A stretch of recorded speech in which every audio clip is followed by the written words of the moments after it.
नमस्कार मित्रांनो, महाराष्ट्र घरेलू कामगार कल्याण मंडळाकडे नोंदणीकृत असलेल्या घरेलू कामगारांना सन्मान धन योजनेअंतर्गत 10,000 रुपयाचं आर्थिक सहाय्य दिले जाणार आहे आणि याच्याच संदर्भातील संपूर्ण माहिती, हे मानधन कोणत्या महिलांना दिलं जाणार आहे, याच्यासाठीची अटी शर्ती काय आहेत, ही सर्व माहिती आपण आजच्या या व्हिडिओच्या माध्यमातून जाणून घेणार आहोत। त्यासाठी व्हिडिओ स्किप न करता शेवटपर्यंत नक्की पहा। तत्पूर्वी तुम्ही जर चॅनलवरती पहिल्यांदाच आला असाल तर चॅनलला सबस्क्राइब करून बेल नोटिफिकेशनला क्लिक करा। तर चला मग व्हिडिओ सुरू करूया। तर मित्रांनो, तुम्ही पाहू शकता, महाराष्ट्र घरेलू कामगार कल्याण मंडळाअंतर्गत राज्यातील नोंदणीकृत घरेलू कामगारांना मंडळाच्या निधीतून सन्मान धन योजनेअंतर्गत 10,000 रुपये आर्थिक सहाय्य देण्याबाबत 6 मार्च 2024 रोजीचा हा GR आहे। मित्रांनो, महाराष्ट्र घरेलू कामगार कल्याण मंडळाकडे नोंदणी करण्यासाठी 18 ते 60 वय मर्यादा देण्यात आलेली आहे आणि याच वय मर्यादेच्या अधीन राहून राज्यामध्ये 2022 मध्ये सन्मान धन योजना सुरू करण्यात आलेली आहे, ज्याच्या अंतर्गत प्रतिवर्षी दिनांक 31 डिसेंबर रोजी वयाच्या 55 वर्षे पूर्ण केलेल्या महाराष्ट्र घरेलू कामगार कल्याण मंडळाकडील जीवित नोंदणी अर्थात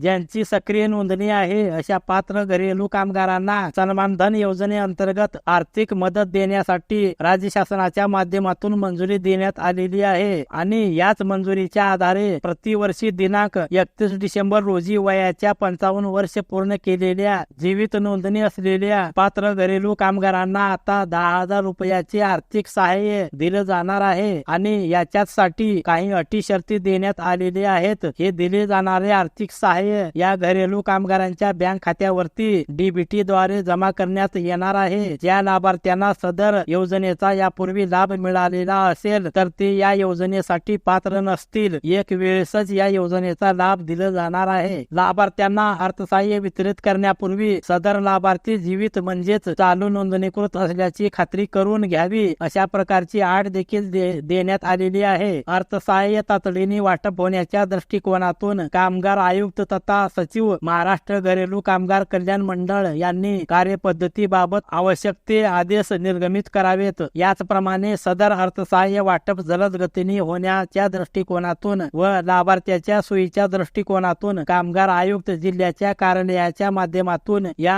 अर्थसहाय्याचं वाटप करण्यात यावं, अशा प्रकारचे निर्देश देखील देण्यात आलेले आहेत। महाराष्ट्र घरेलू कामगार कल्याण मंडळाने प्रयोजनासाठी प्रत्येक जिल्ह्याच्या मागणीप्रमाणे मंडळाचा निधी हस्तांतरण करावा, अशा प्रकारच्या सूचना देखील देण्यात आलेल्या आहेत। तर मित्रांनो, याच GRच्या माध्यमातून आता या घरेलू कामगार महिलांना ज्यांचे वय वर्ष 55 पूर्ण झालेल्या अशा कामगारांना 10,000 रुपये अर्थसहाय्य देण्यासाठी मंजुरी देण्यात आलेली आहे। धन्यवाद। जय हिंद, जय महाराष्ट्र।